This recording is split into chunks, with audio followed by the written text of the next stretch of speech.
यह कहानी नीलम और विकास की है। नीलम अपनी शादी के 1.5 महीने बाद ही विधवा हो जाती है और उसके जीवन में अचानक ही पतझड़ आ जाता है। नीलम को ऐसा लगता है जैसे वो संसार की सबसे बदनसीब औरत है। उसकी आंखों के आगे उसका अंधेरे जैसा भविष्य हमेशा घूमता रहता था। नीलम के घर में सिर्फ उसकी बूढ़ी माँ थी और नीलम के पति के गुजर जाने के बाद नीलम के पिता भी इस दुख में गुजर जाते हैं। एक बड़ा भाई था, लेकिन वो तो सबसे मुंह मोड़कर अपनी पत्नी को लेकर कहीं और रहने चला जाता है। इसलिए अब नीलम को लगता था कि जिंदगी में कभी भी खुशी उसके दरवाजे पर दस्तक नहीं देगी। इधर विकास की बात करते हैं। विकास की शादी 2 साल तक तो अच्छी चल रही थी, लेकिन फिर उसकी पत्नी का किसी और के साथ चक्कर चलने लगा। विकास की पत्नी उस लड़के के साथ खुलेआम अय्याशी करने लगी। फिर कुछ ही दिनों में उसने विकास को तलाक देकर दूसरे आदमी से शादी कर ली। विकास अपनी पत्नी से बहुत प्यार करता था, लेकिन तलाक होने के बाद वो अपनी पत्नी के बिना बिल्कुल ही अकेला सा हो गया और अपनी सुनसान वीरान जिंदगी अकेले ही काटने लगा। वह नहीं जानता था कि अब उसका भविष्य कैसा होगा, कभी वो फिर किसी और से शादी कर पाएगा या नहीं। तभी एक दिन नीलम और विकास दोनों ही किसी की शादी की सालगिरह में जाते हैं। नीलम की एक सहेली विकास को जानती थी और उसने ही उन दोनों को मिलवाया। विकास से मिलकर नीलम को अच्छा नहीं लगा, क्योंकि विकास अपनी पत्नी के बारे में नेगेटिव बातें कर रहा था और यह सुनकर नीलम को विकास पर गुस्सा आ रहा था कि वह औरत के बारे में इतना गलत कैसे बोल सकता है। लेकिन बाद में उसकी सहेली मंजू ने बताया कि विकास कितना दुखी लड़का है। वह अच्छे खासे पैसे कमाता है और उसके परिवार वाले भी बिल्कुल सीधे साधे हैं, लेकिन फिर भी उसकी पत्नी ने दूसरे मर्द के चक्कर में इस बेचारे को धोखा दे दिया और अब विकास दिन रात रोता ही रहता है। यह सुनकर नीलम का दिल भर आया। वो मन में सोचने लगी कि एक शरीफ लड़के को मैं बिना मतलब ही बुरा समझ रही थी। तो उसी दिन से नीलम के मन में विकास के लिए एक प्रेम सा जाग गया। तभी कुछ दिनों बाद नीलम ने अपनी सहेली मंजू से कहा कि मंजू, मैं पता नहीं क्यों विकास को चाहने लगी हूँ और मैं उसे पसंद भी करती हूँ। अगर मंजू तू कुछ उपाय करके मेरी दोस्ती विकास से करवा दे तो शायद मेरी जिंदगी संवर जाएगी। तो मंजू ने कहा कि ठीक है, तू कहती है तो मैं किसी बहाने से विकास को अपने घर बुलाती हूँ। मैं उसे तेरी सारी कहानी पहले ही बता दूंगी, फिर तू भी आ जाना, आगे तुम दोनों की किस्मत।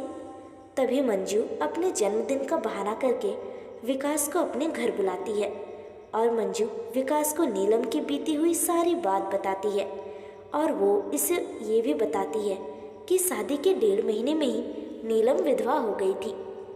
विकास को नीलम का ऐसा हाल देखकर उसे बहुत दुख होता है। तभी विकास नीलम से मिलता है और उसे समझता भी है। वाकई में नीलम एक बहुत ही दुखी लड़की थी। अब विकास ये तय कर लेता है कि वो नीलम का सहारा बनेगा। नीलम को भी विकास दिल से बहुत ही पसंद था और दोनों ही बाहर मिलने लगे ताकि वो एक दूसरे को सही से समझ सके। एक दिन उन दोनों को ही एक दूसरे से बेहद प्यार हो गया और रात रात भर वो दोनों ही फ़ोन पर चैटिंग भी करते हैं और कभी फ़ोन पर बातें भी कर लेते थे। विकास बहुत ही रोमांटिक लड़का था। वो अपनी बातों से नीलम का दिल जीत चुका था। नीलम को भी विकास के मुंह से अपनी तारीफ सुनना बहुत ही अच्छा लगता था। दोनों ही हर रविवार को मिलते थे, पार्क में भी घूमने जाते थे और कभी कभी रात को होटल में डिनर करने भी चले जाते थे।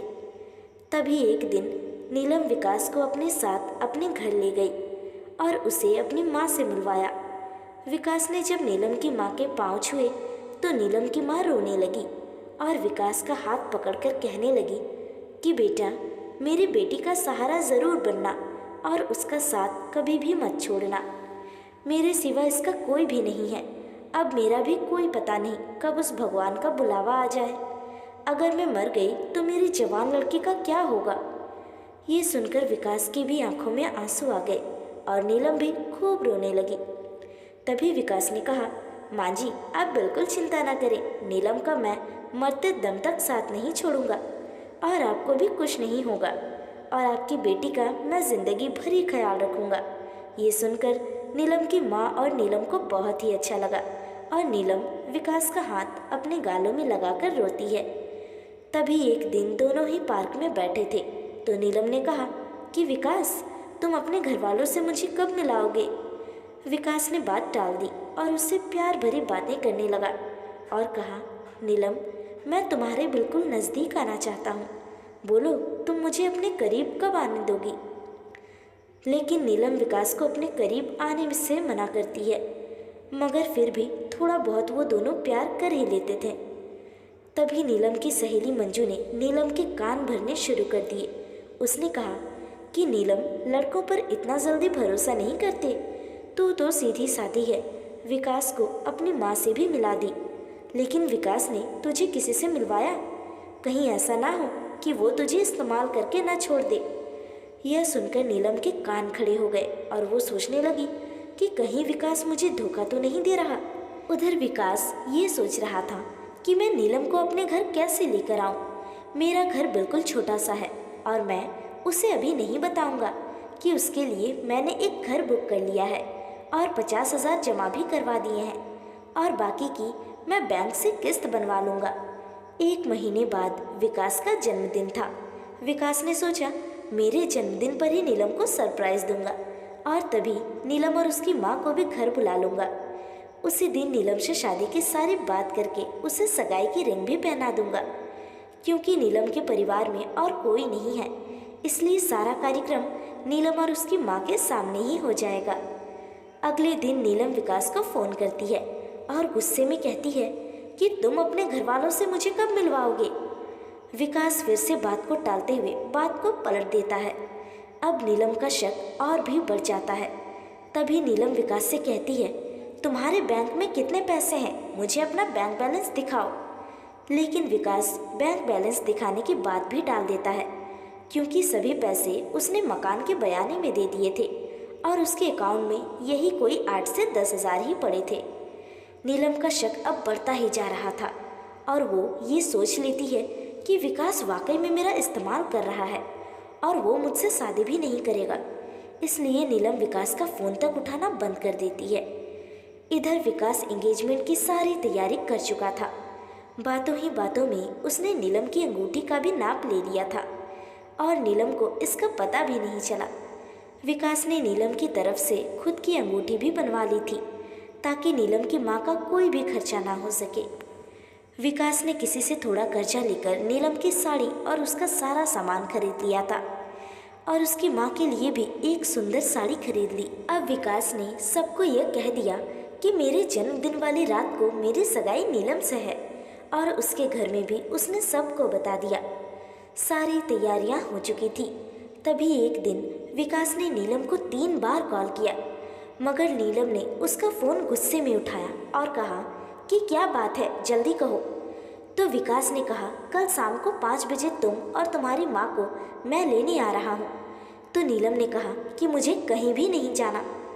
तो विकास ने कहा कि नीलम, कल मेरा जन्मदिन है। विकास ये बताया, लेकिन फिर भी नीलम ने विकास को जन्मदिन की बधाई नहीं दी। तभी नीलम ने सोचा कि जन्मदिन में चली जाती हूँ, इससे विकास का पर्दाफाश भी हो जाएगा। अगली शाम नीलम और उसकी माँ तैयार हो जाती हैं और अनिल की गाड़ी में बैठकर उसके साथ चली जाती हैं। पूरे रास्ते नीलम ने विकास से कोई भी बात नहीं की। उसे तो विकास के रूप में एक धोखेबाज नजर आ रहा था। तभी जैसे ही नीलम विकास के घर की दहलीज पर कदम रखती है, वैसे ही विकास की माँ आरती की थाली लेकर आती है और नीलम को टीका लगाकर उसकी आरती उतारती है। ये देखकर नीलम हैरान रह जाती है। तभी वो भी विकास के माँ के पाँव छूती है।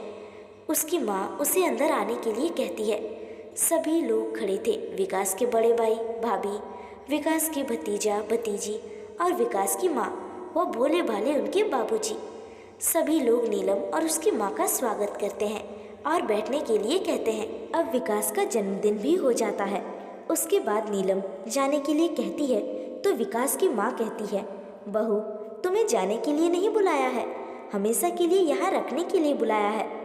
नीलम समझ नहीं पाती। तभी विकास की बड़ी भाभी 2 फूलों की माला और एक प्लेट में 2 अंगूठी लेकर आती है। ये देखकर नीलम विकास की तरफ बड़े ही आश्चर्य के साथ देखती है। तभी विकास एक अंगूठी नीलम के हाथ में रख देता है और कहता है, आज हमारी एंगेजमेंट है नीलम, और इस बात के लिए मैं तुम्हें सरप्राइज करना चाहता था। तुम्हें ये रिश्ता मंजूर है ना? नीलम रोने लग जाती है और मन में ये सोचती है कि मैंने किस लड़के पर शक किया। अनिल ने नए मकान के कागज़ भी नीलम के हाथ में रख दिए और कहा कि नीलम, ये मकान मैंने तुम्हारे लिए लिया है, क्योंकि हमारा ये घर थोड़ा छोटा है ना, इसलिए। नीलम की आंखें अब अपने आंसुओं को रोक ही नहीं पा रही थी। तभी नीलम ने मकान के कागज़ अपनी सास के हाथ में रखते हुए कहा कि माँ जी, मुझे तो इसी घर में रहना है आपके साथ, मुझे नया मकान नहीं चाहिए। इस बात से घर के सभी लोग बहुत खुश हो जाते हैं। तभी विकास कहता है कि नीलम, तुम्हारी माँ भी हमारे साथ ही रहेगी, भला वो अकेली कैसे रह पाएगी? ऐसा करते हैं, जो मकान मैंने तुम्हारे लिए लिया है वो पास में ही है, माँ को तुम वहीं शिफ्ट कर दो ताकि तुम अपनी दोनों माँ को संभाल सको। अब सब कुछ ठीक हो गया था। कहाँ नीलम एक शक की वजह से सब खत्म करने जा रही थी।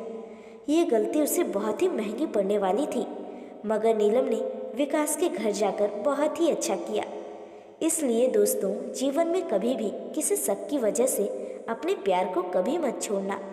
पहले पूरा सच जानना, फिर कोई कदम उठाना, तभी आपका भी रिश्ता बच सकता है। तो साथियों, आशा करती हूँ आप सभी को ये कहानी पसंद आई होगी। अगर पसंद आई है तो प्लीज़ चैनल को सब्सक्राइब करके बेल आइकॉन को प्रेस कर लीजिए। धन्यवाद।